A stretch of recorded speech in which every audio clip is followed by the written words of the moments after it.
ఈ రాహుల్ గాంధీ అనే వ్యక్తి ఏదైతే చెప్తా ఉన్నారో, ఎందుకు ఈ రాహుల్ గాంధీ అనే వ్యక్తి ఆంధ్ర గురించి ఎందుకు మాట్లాడడం లేదు చెప్పు. చంద్రబాబు నాయుడుతో హాట్లైన్లో టచ్లో ఉన్నాడు కాబట్టి మాట్లాడడం. పచ్చకామర్లు కమ్యూనోనికి లోకమంతా పచ్చగానే కనిపిస్తుందట. నిజానికి జగన్మోహన్ రెడ్డి గారికి మోడీ గారితో హాట్ లైన్ ఉంది. అధికారం లేకొచ్చినప్పటి నుండి జగన్మోహన్ రెడ్డి గారు జగన్మోహన్ రెడ్డి గారు మోడీతో ఒక హాట్ లైన్ మెయింటైన్ చేస్తూనే వచ్చారు. కాబట్టే జగన్మోహన్ రెడ్డి గారి నీతిమాలిన రాజకీయాలు చేశారు కాబట్టే, తెర వెనక పొత్తు పెట్టుకున్నారు కాబట్టే మిగతా అందరూ కూడా ఇలా పొత్తులు పెట్టుకుంటారు, తెర వెనక రాజకీయాలు చేస్తారు అని జగన్మోహన్ రెడ్డి గారు అనుకుంటున్నట్టున్నారు. అయ్యా జగన్మోహన్ రెడ్డి గారు, రాహుల్ గాంధీ గారికి ఏ హాట్ లైను లేదు చంద్రబాబు గారితో.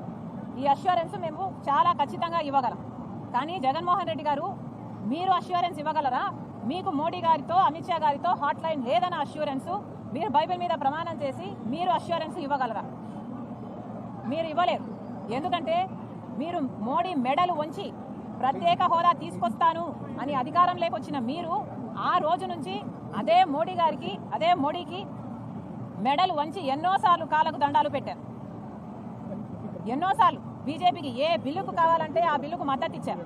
గంగవరం పోర్టు సైతం ఇలాంటి ఎన్నో ప్రాజెక్టులు మోడీ మనుషులకు కట్టబెట్టారు.